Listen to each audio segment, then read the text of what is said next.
Halo guys, selamat datang di Dungeon Break. Break sejenak, longgarkan sabuk, copot celana. Saatnya kita menikmati cerita manhwa. Gas.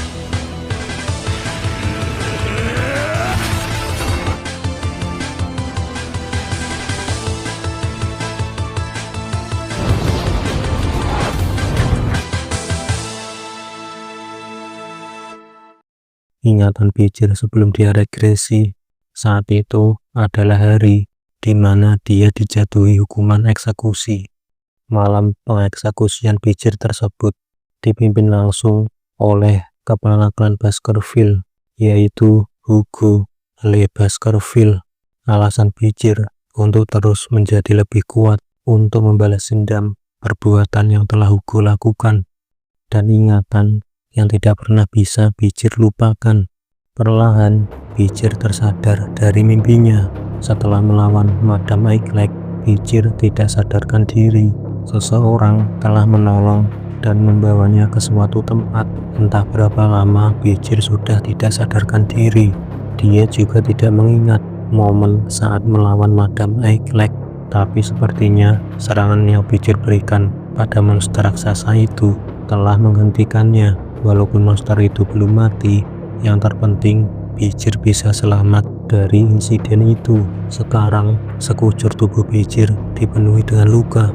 Ini merupakan luka terparah yang pernah Pijer alami. Kelihatannya Pijer juga salah perhitungan mengenai kekuatan Madam Aiglek. Saat ini juga membingungkan kenapa ada tali penjara di leher Pijer.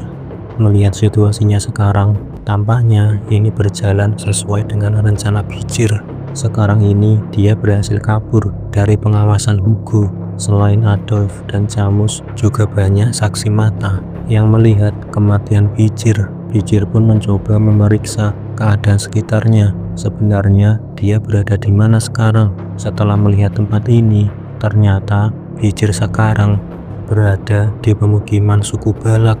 Apa dirinya sekarang menjadi sandra oleh penduduk suku Balak? Ini merupakan situasi yang buruk. Pijer berada di tengah-tengah pemukiman musuh alami klan Baskerville.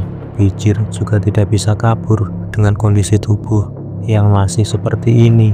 Saat itu juga terlihat beberapa orang dari klan Baskerville dan klan Morgu yang telah suku Balak tangkap. Pijer juga mengenali muka mereka. Sepertinya mereka sekarang dijadikan sandera.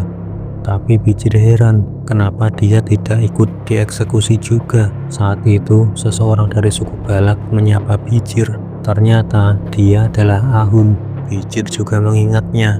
Orang ini yang beberapa kali menyerang menggunakan senjata pelumpuh.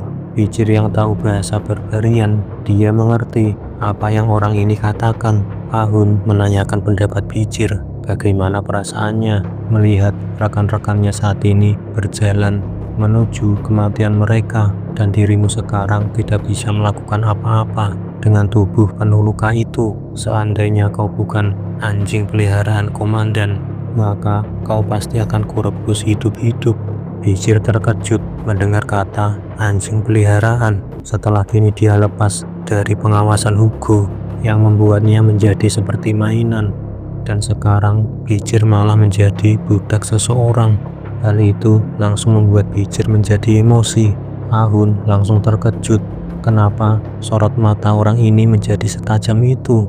Karena panik, Ahun langsung memukul Pijer dengan keras. Ahun juga langsung pergi dan menyuruh Pijer untuk mencari pemiliknya yang ada di ujung tali itu. Pijer sangat kesal. Saat ini dia tidak bisa berbuat apa-apa. Dengan kondisi tubuhnya yang sekarang, Pijer tidak bisa bertarung. Karena penasaran, Pijer langsung berjalan mengikuti tali itu. Sepertinya tali itu sangat panjang. Dia sudah berjalan cukup lama, tapi masih belum bisa melihat ujung tali ini. Dan setelah beberapa saat, tali itu tiba-tiba mengencang. Kelihatannya Pijer sudah menemukan pemiliknya sekarang, dan ternyata orang barbarian yang menjadikan Pijer sebagai budaknya, dia adalah Ayen. Tentu saja Pijer tidak terkejut dengan gadis yang pernah Pijer tolong ini. Saat itu Ayen menyuruh Pijer untuk berbaring. Pijer sedikit bingung Lalu Ayen langsung menariknya dengan keras. Setelah Ayen menarik Pijer dengan tali yang mengikat di lehernya, sebuah anak panah melesat dari arah belakang Pijer. Sepertinya Ayen menyadari sebelumnya Pijer yang dibidik oleh panah. Ternyata itu adalah ulah anak-anak suku Balak yang sedang berlatih.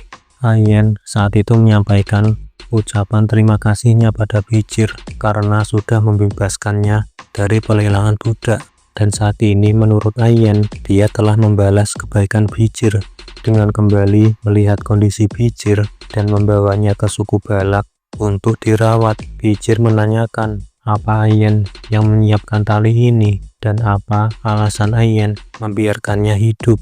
Lalu Ayen mengatakan alasannya. Menurut Ayen, Pijer memiliki posisi yang cukup tinggi di klannya.